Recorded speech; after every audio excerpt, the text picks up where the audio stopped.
Sansão, de herói a escravo. Eu quero que você abra a Bíblia, por favor, e deixe aberta em Juízes, capítulo 13. Nós vamos ler alguns versículos esporádicos em alguns dos capítulos, entre o 13 e o 16. Estes capítulos narram a história deste herói chamado Sansão. E eu quero que você, irmão e irmã, eu quero que nós, como povo de Deus, aprendamos com os personagens bíblicos. Personagens da Bíblia trazem enormes lições para as nossas vidas e eles nos acendem a ideia de que são espelhos, de que são modelos a serem ou não seguidos. E Sansão é um desses modelos a não seguirmos, pelo menos na primeira etapa da sua vida. Houve um tempo na história de Israel, não havia rei, havia um sistema chamado teocêntrico. Era um sistema de direção absoluta de Deus sobre a nação. Teo, Deus. Cêntrico, Deus no centro. Então, Deus, através de alguns homens e também uma mulher chamada Débora, Deus levantou juízes que, depende da época em que Israel precisava de cuidados especiais, os juízes estavam lá para liderar.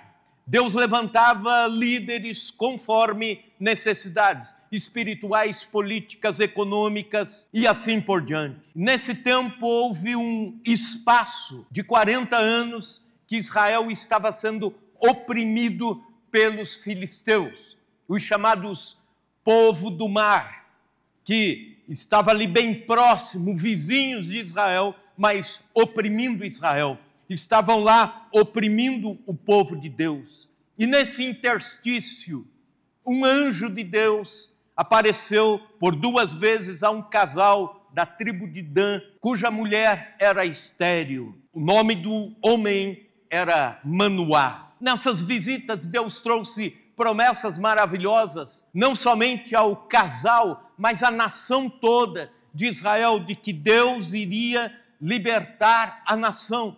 Daquele casal, daquele ventre estéril, milagrosamente nasceria um líder, um juiz sobre Israel, que livraria Israel do domínio dos filisteus. Pois bem, o menino nasce, aliás, antes ainda de nascer, o anjo de Deus dá uma recomendação ao casal, dizendo: eu vou deixar aqui 3 coisas irrevogáveis, que não podem voltar atrás. Em primeiro lugar, o menino não poderá beber nenhuma bebida forte. Segundo lugar, ele não poderá tocar em nada imundo e nem comer nada imundo. Havia uma relação de animais, de carnes, que esses homens, os chamados nazireus, não podiam comer. Também algumas coisas que o povo de Israel, no geral, não podia comer. Não podia nem tocar, por exemplo, em algum morto, algum cadáver, ou até mesmo um animal morto. Então não podia comer nada imundo e não podia tocar em nada imundo, que significasse morte ou algum tipo de contaminação biológica. E também a terceira recomendação: sobre a sua cabeça não passará navalha. Então, os cabelos de Sansão iriam crescer sem nunca serem cortados, tosados, assim como também a sua barba, de forma que Sansão seria um nazireu. O que é nazireu? Na língua hebraica, nazir significa separar, portanto, um voto de alguém separado para uma missão especial, uma missão intensa, uma missão que exigia consagração em todos os momentos da sua vida. Era chamado um voto do nazirato, de forma que, se alguém olhasse aquela figura de cabelos longos, barba longa, já iria entender: este está separado para uma missão. Pois bem, nasceu o Sansão, nasceu o herói da nação, nasceu o Salvador para o povo de Israel que estava sendo roubado, invadido pelos filisteus. E agora vem aquela expectativa: teremos um libertador. Agora sim, teremos aquilo que Deus prometeu sobre nossa nação. E ele passou a ser treinado pelo Espírito Santo de Deus. Veja comigo o capítulo 13, versículo 25. E o Espírito do Senhor passou a incitá-lo em Manaé-Dan, cidade onde ele foi treinado, na tribo de Dan, na tribo na qual ele nasceu, entre Zorá e Estaol. Portanto, em algum espaço geográfico definido nesse texto, Deus estava treinando, o Espírito Santo estava preparando Sansão para a missão. Pois bem, Sansão recebeu de Deus uma força descomunal. Sansão recebeu de Deus uma robustez descabida. Sansão recebeu de Deus um vigor exponencial. Tornou-se um herói invencível, um herói de força física e intelectual incontestáveis. Mas tão logo ele começou a crescer, ser conhecido, tão logo vieram as expectativas sobre os seus ombros, tão logo ele começou a ascender os lugares de honra na nação, ele começou a esquecer de Deus, deixar o trato com Deus, deixar de buscar a Deus. O Espírito Santo que lhe possuía, que lhe treinava, começou a ser instigado, ou melhor, começou a ser apagado, extinto em sua vida por causa das suas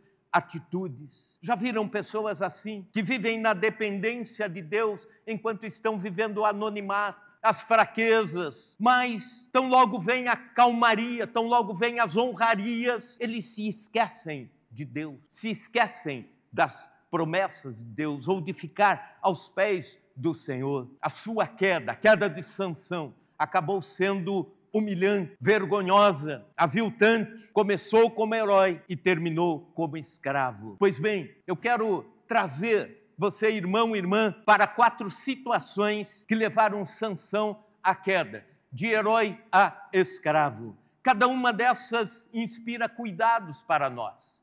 Todos nós precisamos ter alguns cuidados na nossa vida. Cada uma delas ecoa como uma advertência para nós aqui em pleno século XXI, aqui em Chapadão do Sul. Crentes em Cristo, precisamos, por vezes, que nossas pregações sejam advertências sobre o dia a dia, sobre a caminhada cristã. A primeira advertência: cuidado com o bom que está contido no ruim. Capítulo 14, versículos 8 e 9. Acompanhe comigo.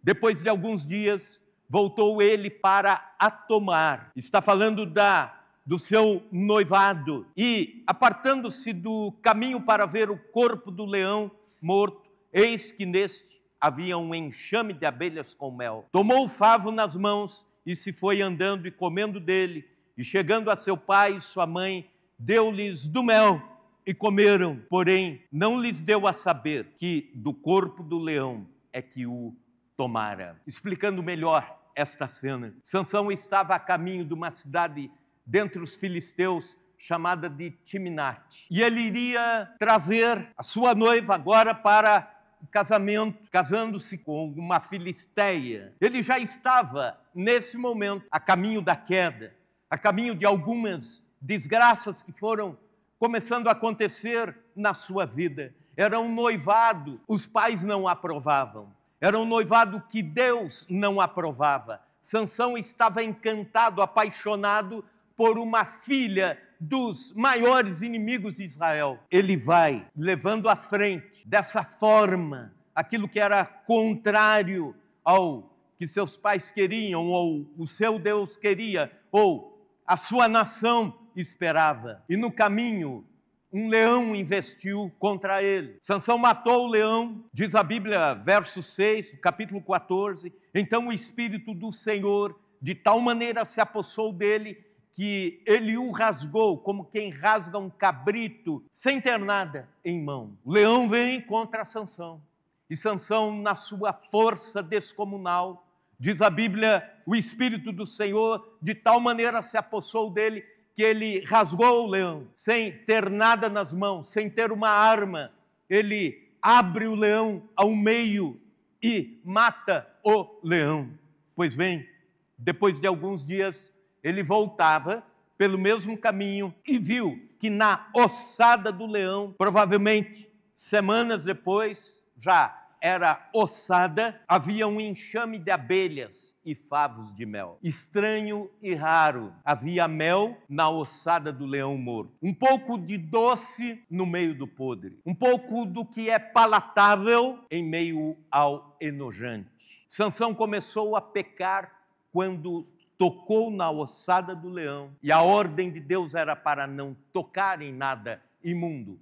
E o imundo inclui cadáveres de animais também. E aí está o primeiro passo na queda de Sansão. Nazireu não podia tocar em cadáveres. Ele vai, toca, pega o mel, ele come e ainda dá de comer aos seus pais, levando-os a pecar pela falta de informação de que o mel tinha saído de um cadáver. Pois bem, um pouco do bom contido no ruim. Ainda hoje podemos encontrar um pouco de mel em cadáveres, um pouco de coisas boas contidas na essência do ruim. Por exemplo, existem elementos culturais no carnaval, mas a essência é podre. E eu admiro que alguns cristãos ainda questionam isso. Será que não poderia eu ir na Sapucaí? Será que eu não poderia assistir? Não, mas é cultural, é um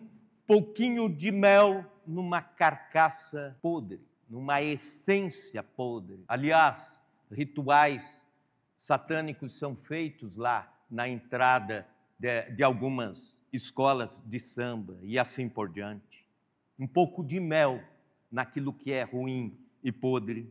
Existem mensagens políticas coerentes nos festivais de rock and roll. Existem, mas é um pouco de mel naquilo que já está putrefado. Existe a boa e louvável prática da filantropia no espiritismo kardecista ou na maçonaria. Existe. Admirável, admirável. Mas é a essência em algo enganoso. É o pouco de mel em algo enganoso. Pois bem, o que eu quero dizer para você é cuidado com o pouquinho de mel que te chama a atenção dentro de um cadáver. Entenderam isso? O contrário também pode existir, um pouco de coisas ruins dentro daquilo que é bom na essência. Por exemplo, a Igreja de Cristo na face da terra é boa, é o projeto de Deus. Existem algumas pequenas coisas ruins, existem, mas a essência é boa. É aquilo que Deus quer para mim e para você, tipo de ambiente para nós. Cuidado com o mel na ossada, cuidado com o mel no cadáver. Pois bem, Satanás é enganoso e pensando nisso, ele usa trejeitos cristãos, usa a Bíblia em alguns ambientes, usa a palavra de Deus de forma distorcida em outros ambientes e assim por diante, para tentar enganar, dar uma roupagem a coisas que na verdade são ossadas. Não caia no conto do mel no cadáver. Cuidado com o bom que está contido no ruim. Essa é a primeira lição, a primeira advertência que temos da vida de Sansão. A segunda advertência, cuidado com a diferença entre carisma e caráter. Parece que Sansão nunca conseguiu definir isso ou pensar isso na sua vida. Numa época em que a nação estava oprimida, enfraquecida, sem esperança, surge um herói que eleva a autoestima de Israel, eleva a autoestima da pátria. Um herói com força descomunal, com liderança indubitável. Um herói cheio de audácia, cheio de cenas impressionantes, de ousadia. homem que recebe o Espírito Santo de Deus em momentos decisivos, quase que cinematográficos. Isso é carisma. Mas o carisma precisa ser acompanhado de uma dose maior de caráter. Nunca o carisma pode ser maior do que o caráter. Sempre o seu caráter precisa ser maior do que o seu carisma, e eu já explico isso. Sansão tinha aprovação, isso é carisma. Ele tinha popularidade, isso é carisma. Ele tinha reputação, isso está ligado aos carismas. Por exemplo, Sansão incendiou as plantações dos filisteus com tochas presas em rabos de raposas, 300 raposas. Algumas traduções mais antigas dizem que podem ser chacais, mas o estrago é o mesmo quando você prende. E ele fez isso, prendendo tochas em rabos, raposa com raposa, e soltando essas raposas incendiárias nos trigais, nas plantações dos filisteus. Em um dia, ele destrói toda a plantação dos filisteus. Um homem astuto, causou um problema de economia para os inimigos. Isso lhe rendeu um bom índice de aprovação de Israel para com ele, a sua nação. Outra cena, ele matou 1000 soldados inimigos, causou uma baixa militar num dia só, numa batalha pessoal, ele sozinho, investindo contra 1000. Isso lhe rendeu louvores da nação. Ele arrancou o portal da cidade quando tentaram uma emboscada contra ele. Ele estava na casa de uma filisteia. Quando descobriram que ele estava lá, os filisteus chegaram e queriam naturalmente matá-lo e fizeram uma emboscada. Souberam, ele está num endereço tal. E durante a madrugada, o Sansão foge, consegue fugir. Quando ele chega no portal da cidade, o portal está fechado. E diz a Bíblia que ele pega o portão da cidade nos ombros e vai embora, levando o portão como que zombando dos filisteus, dizendo: vocês não conseguem me prender, vocês não conseguem me segurar, minha força e a minha astúcia é maior do que vocês imaginam. E ele sai com aquele portão, ele vai para um monte. Só que tem um detalhe, esse monte não era pertinho. Pela geografia bíblica, ele anda 52 quilômetros, o portão de uma cidade nas costas, para zombar dos filisteus. Uma ação inimaginável. Isso lhe trouxe admiração do seu povo. A reputação de Sansão estava em alta, mas o caráter de Sansão estava diminuindo, cada vez mais falho. Ele nunca tratou disso. Desobediente aos pais, insistiu num casamento que Deus não lhe tinha orientado a isso. Vaidoso, amou mais a sua glória do que a glória de Deus. Você não vê em nenhum momento Sansão orando, prestando culto a Deus. Você não vê em nenhum momento Sansão buscando a presença de Deus, conversando com Deus, buscando direção de Deus para liderar a nação. Você não enxerga este Sansão de coração voltado a Deus. Era precipitado, nunca buscava Deus antes de qualquer guerra, era imoral, casou-se uma vez com uma mulher interesseira. No segundo casamento, diz a Bíblia que ele se casa com uma prostituta dentre os filisteus. Tinha também um grande problema de descontentamento com o seu povo. Ele tinha tudo na tribo de Dan e tinha tudo na nação de Israel, mas vivia sempre cobiçando o que estava do outro lado da fronteira.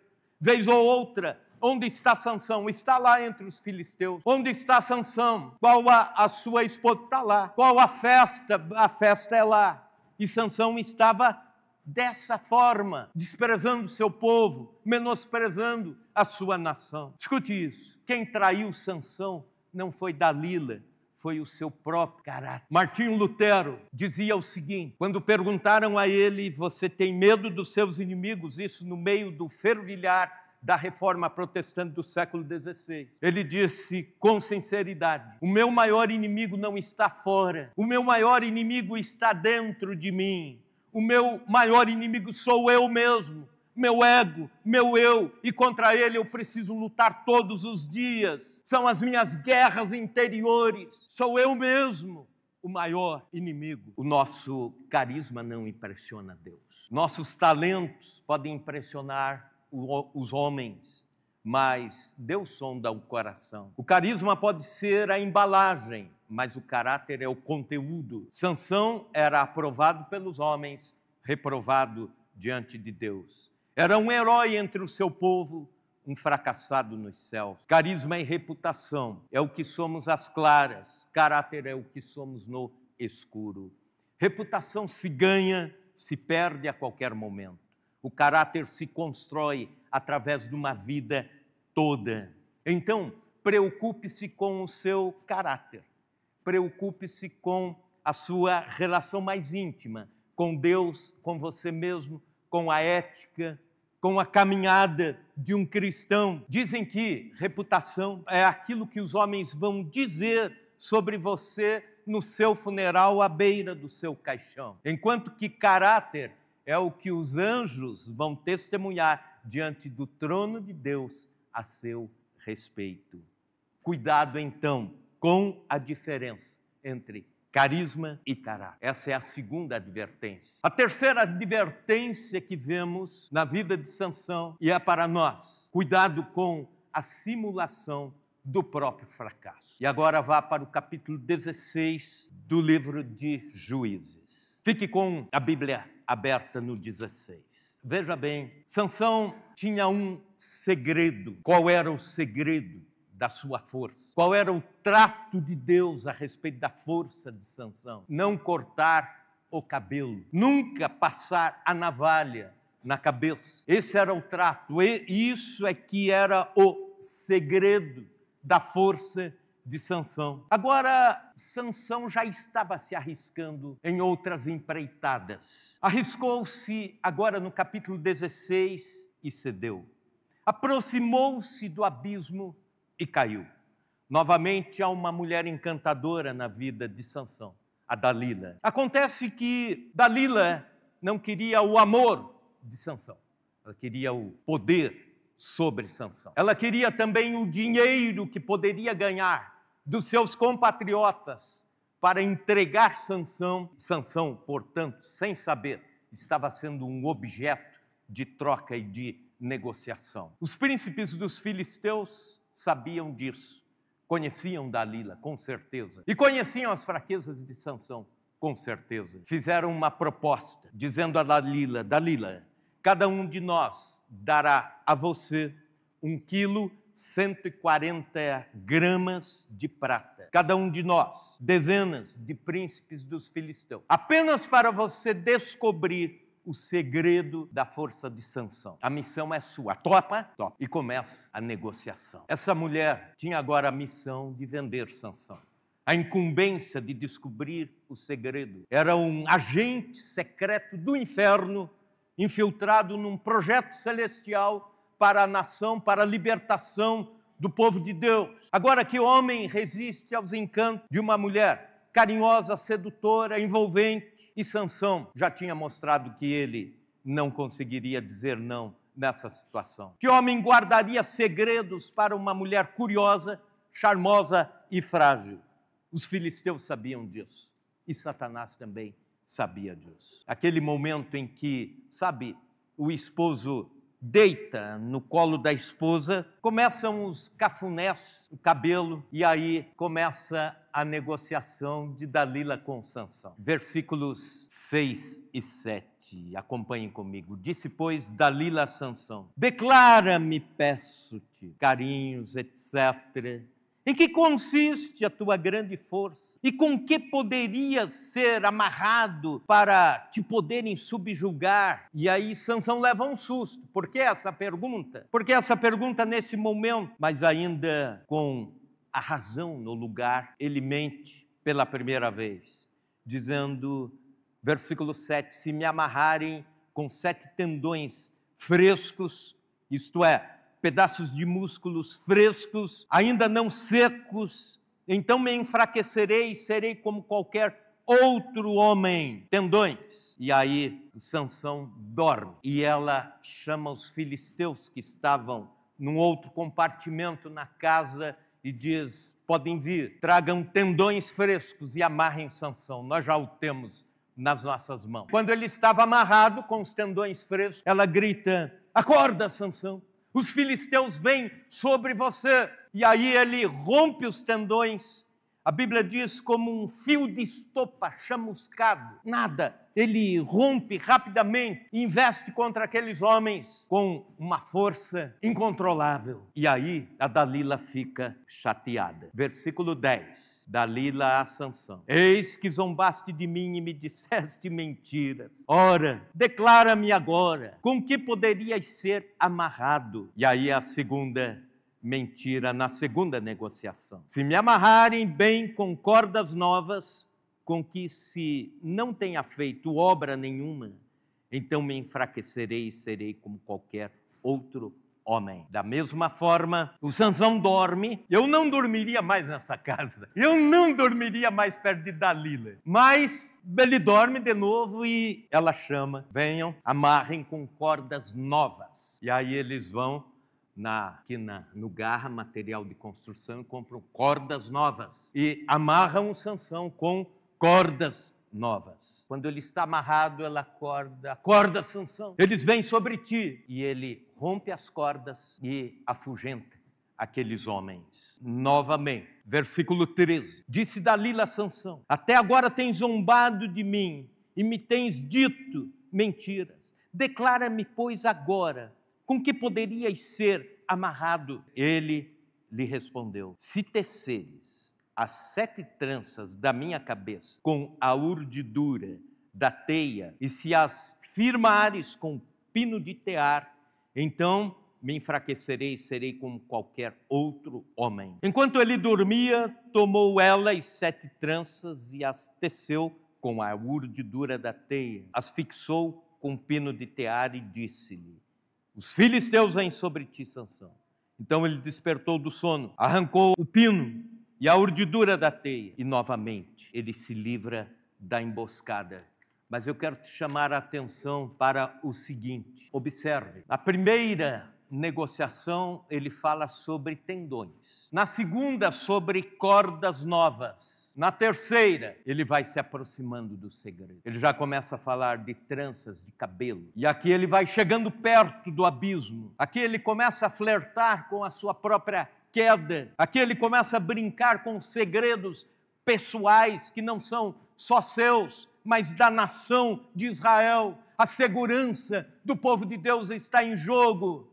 Sansão brincou de se amarrar e um dia realmente ele foi amarrado, aprisionado, subestimou o perigo e acabou escravizado. Quando Dalila viu que estava já enganada por 3 vezes, ela mudou a estratégia. Agora já não é aquela Dalila com o discurso choramingando, já não é mais a Dalila que fala a linguagem do coração. Diz o texto bíblico, veja comigo, versículo 15. Então ela lhe diz: como dizes que me amas, se não está comigo o teu coração? Já 3 vezes zombaste de mim e ainda não me declaraste em que consiste a tua grande força. Aí o versículo 16, ela muda a estratégia. Importunando-o ela todos os dias com as suas palavras e molestando-o, apoderou-se da alma dele, uma impaciência de matar. Parece que a cena se repete em muitos lares, muitos casamentos. Ela muda a estratégia e agora ela começa a importunar, ela começa a repetir. Sabe aquela ideia assim? A esposa precisa tirar alguma coisa do marido, fica incomodando, vai dormir, faz a pergunta, acorda, faz a pergunta, a insistência, a importunação. Que santo aguenta isso? Sansão não aguentou e contou o segredo e disse: agora eu te falo realmente. Nunca veio navalha à minha cabeça. Nos meus cabelos, no comprimento dos cabelos está o segredo. E ele entrega o segredo. Pois bem, quem brinca com fogo acaba se queimando. Quem brinca com o pecado acaba caindo. Lembro-me de haver lido sobre um domador de serpentes, que tinha uma serpente forte, não venenosa, mas que era uma daquelas raças de serpente que se enrola e quebra os ossos. Pois bem, mas ela já era domada, ela já era domesticada, e este artista fazia o seu show há 10 anos com a serpente. Ela se enrolava em seu corpo, decorria o show, a demonstração, e depois todos aplaudiam e assim por diante. Mas chega um dia, ele está em pleno show e alguém escuta o estalar de ossos se quebrando e acham que está tudo bem e que faz parte do show e aplaudem, mas depois o homem cai e quando vão observar ele já está morto. A serpente o matou. O instinto da serpente é trair e matar. O instinto do pecado é fazer a mesma coisa. Os que estão morrendo hoje de câncer nos pulmões não começaram o seu suicídio de repente, fumando 10 carteiras de nicotina por dia. Começaram fumando um cigarro a cada semana para imitar o seu ator preferido de Hollywood. Não simule o fracasso. Aqueles que estão hoje dormindo nas sarjetas por causa da bebida e das drogas, não começaram a sua desgraça com seguidos comas alcoólicos, começaram com uma pequena dose de uísque, numa inocente festa de aniversário, e isso foi aumentando. Não simule o fracasso, não brinque com tendões, cordas e tranças. Um dia você pode cair como Sansão. Um dia desprezará os valores eternos que Deus confiou às suas mãos. O pecado é estelionatário, oferece benécias, prazeres, mas depois cobra caro. Você pode brincar com ele durante algum tempo, mas depois a conta chega no seu colo. Cuidado com a simulação do próprio fracasso. Essa é a terceira advertência. A quarta e última advertência que Sansão nos traz com a sua história: cuidado com o isolamento intencional. Israel teve 12 juízes ao longo desse período todo, 12 juízes. Todos tinham conselheiros, todos tinham uma equipe de trabalho, todos tinham um pequeno exército alinhado com ele. Sansão era o único solitário, estilo lobo solitário. Herói nas conquistas nacionais, mas fracassado nos relacionamentos. Vitorioso nas guerras, derrotado na sociabilidade. Herói solitário. Este é um traço do narcisismo. Quando a pessoa diz na sua liderança: pode deixar, eu que resolvo tudo, eu me garanto. Ou então, eu sei o que eu tenho que fazer. Ou então, não preciso da presença de outros aqui ao meu lado. David Connerfield, que é um pastor de pastores, eu tive a oportunidade de conhecê-lo pessoalmente num congresso da CEPAL, dizia o seguinte aos colegas pastores: um líder solitário irá cair, ou já caiu, é só uma questão de tempo. Todos nós precisamos de pessoas ao nosso redor. Todos nós temos áreas no nosso comportamento que nós mesmos não conseguimos ver, enxergar. São as chamadas sombras na psicologia. Ou então, a gente chama isso de pontos cegos. O que são os pontos cegos? Né? Para você que dirige, talvez você já tenha passado por essa experiência. Você está dirigindo o seu automóvel, vai virar à esquerda, dá o sinal, dá a seta. Você olha para o retrovisor, não vê ninguém vindo, está livre. Olha para o lado aqui, não viu ninguém. Então, você vira o carro e quando vira, escuta a freada da moto aqui do lado, né? E quase causa um acidente. E aí você diz: eu não vi, e não viu mesmo. Aquela fração de segundo, o motoqueiro ou o motociclista, eles não gostam que chamem de motoqueira, motociclista. Então, o motociclista não apareceu no retrovisor, mas também ele não apareceu aqui ao lado. É o chamado ponto cego. E nessa fração de segundos, um acidente pode acontecer. Todos nós, na nossa vida, temos pontos cegos e que outros enxergam por nós. Na vida espiritual, na vida de liderança, na vida de trabalho cristão, no ministério pastoral, no ministério presbiterial, todos nós temos pontos cegos e por isso Deus coloca gente ao nosso lado, companheiros de jugo, gente que carrega a nossa carga também, gente que nos orienta quando perdemos a rota, gente que nos previne em amor quando estamos errando, gente que nos repreende na graça de Deus e na bondade para que não venhamos a pecar. Salomão, o sábio, advertia: melhor é ser em dois do que um, porque melhor paga tem o seu trabalho, porque se caírem, um levanta o companheiro. Ai, porém, do que estiver só, pois caindo não haverá quem o levante. Então, cuidado com o isolamento, cuidado com o individualismo. A vida de Sansão nos ensina isso. Ele não teve pessoas ao seu lado, não teve gente ao lado para ajudá-lo e quem sabe nem quis tê-lo. Sansão foi vencido pelas fraquezas, foi de herói a escravo. Quando ele conta o segredo da sua força, os filisteus vêm sobre ele e agora ele já não tem os cabelos. Ele dormiu, perdeu os cabelos na navalha e tiraram a força de Sansão.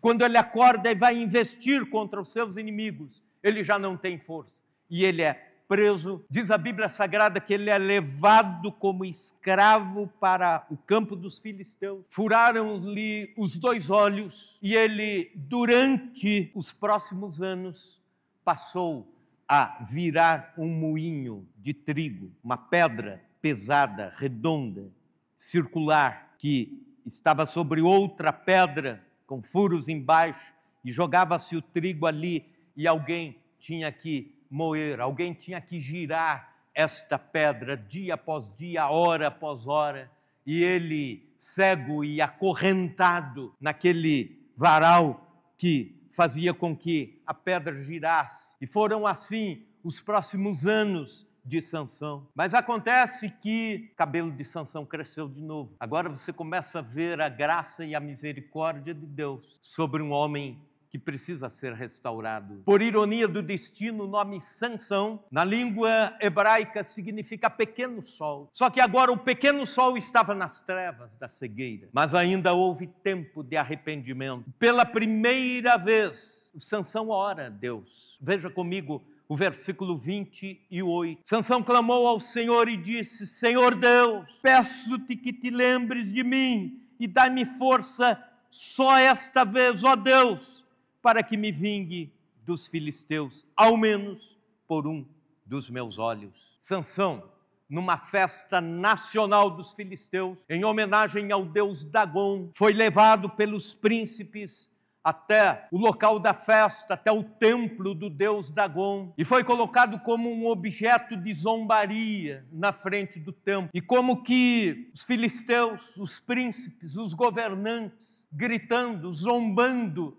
daquele que outrora fora o seu inimigo, zombando daquele que outrora lhes causou medo, mas agora estava ali, cego, sem os cabelos. E é nesse contexto de zombaria que ele ora a Deus. Ele pede para que um menino bondosamente o leve até o lugar das colunas do templo. E ele conhecia o local, ele sabia que poderia alcançar ambas as colunas com a abertura dos seus braços. E ele então é levado ali. Eu imagino a seguinte cena: um filisteu antigo, ancião, avisando os outros, dizendo assim: cuidado, não subestimem um homem quebrantado, não subestimem quem já esteve tão usado pelo Deus daquele povo de Israel, não subestimem um homem que se humilha. Mas a zombaria era tanta, os instrumentos tocando, a festa decorrendo, o incenso subindo em adoração ao deus Dagom, e é nesse ambiente que Sansão abraça as colunas e diz: Senhor, restaura a minha força, restaura, Deus, a força que um dia, outrora eu tive, porque temi o teu nome e servi a ti, mas depois me desviei dos teus caminhos. Senhor, permita-me pelo menos vingar um dos meus olhos. Só que agora é um Sansão diferente, dependente de Deus. É a primeira vez que Sansão ora, talvez em toda a sua vida. Foram 20 anos desde o começo do trabalho de Sansão, desde o início da sua liderança até esse momento, que é o último momento, o último dia da sua vida. Ele ora, está arrependido, ele nunca esteve arrependido de nada. Ele está talhado pelo sofrimento, ele está quebrantado pelo Espírito Santo de Deus. Ele está consciente das suas fraquezas. E agora é o Sansão que Deus, nos seus eternos decretos, havia planejado. Era esse o Sansão que eu queria sempre, mas ele escapou. Agora está trazendo de volta ao propósito a que veio a vida. O propósito a que foi vocacionado. Quando os filisteus se reuniram, trouxeram Sansão para dele zombarem, adorarem o deus Dagom. Já estavam trazendo um outro Sansão, humilhado, cego, de espírito quebrantado, vazio de suas vaidades pessoais. E é esse Sansão que se volta a Deus. Será que não há pessoas aqui que precisam ser este Sansão? Será que eu não preciso, em dados momentos do ministério pastoral, ser este Sansão? Quebrantado de espírito, clamando a Deus pela dependência de Deus. Nós nos admiramos pelo primeiro Sansão, porque ele tinha os seus atos de poder e força. Devemos estar admirados pelo outro Sansão agora. Veja o versículo 30 comigo. E disse: morra eu com os filisteus. Inclinou-se com força e a casa caiu sobre os príncipes e sobre todo o povo que nela estava. E foram mais os que matou na sua morte do que os que matara na sua vida. Neste dia acaba-se o domínio dos filisteus sobre o povo de Deus, sobre Israel. Nesse dia, todos os governantes, todos os principais, os governadores, os prefeitos dos filisteus morrem quando a casa cai e desaba, porque as colunas foram mexidas. Pela graça e misericórdia de Deus, Deus cumpre propósitos. Querido irmão, querida irmã, Deus tem propósitos na vida de todos nós. Nós podemos até errar, como a primeira etapa da vida de Sansão. De alguma forma, Deus traz e cumpre o propósito determinado nos seus santos propósitos, santos decretos para a nossa vida.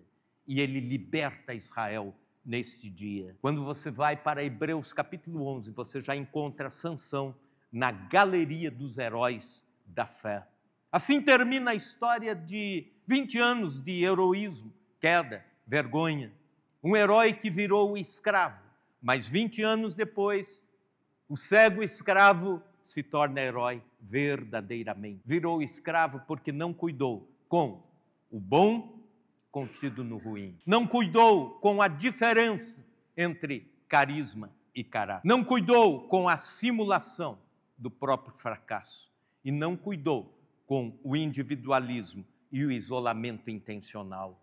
20 anos depois, ele se torna realmente o herói, porque conheceu a humildade, os caminhos da humildade e do quebrantamento espiritual. Por um minuto, pense comigo qual etapa da vida de Sansão corresponde ao tempo que eu estou vivendo. Deus nos trouxe aqui para falar isso de uma forma muito simples nessa noite, usando um herói tão conhecido, mas para trazer algumas lições e nos fazer refletir que tipo de herói nós somos. Primeiro Sansão ou o segundo Sansão? E será que precisamos chegar onde o segundo Sansão chega para termos a nossa consciência de humildade, de dependência de Deus? Deus nos chama, quem sabe, a arrependimento nessa noite. Eu peço para que você e eu também o farei. Vamos colocar nossas mãos sobre o coração em sinal de humildade, em sinal de reconhecimento, em sinal de disposição para o tratamento de Deus.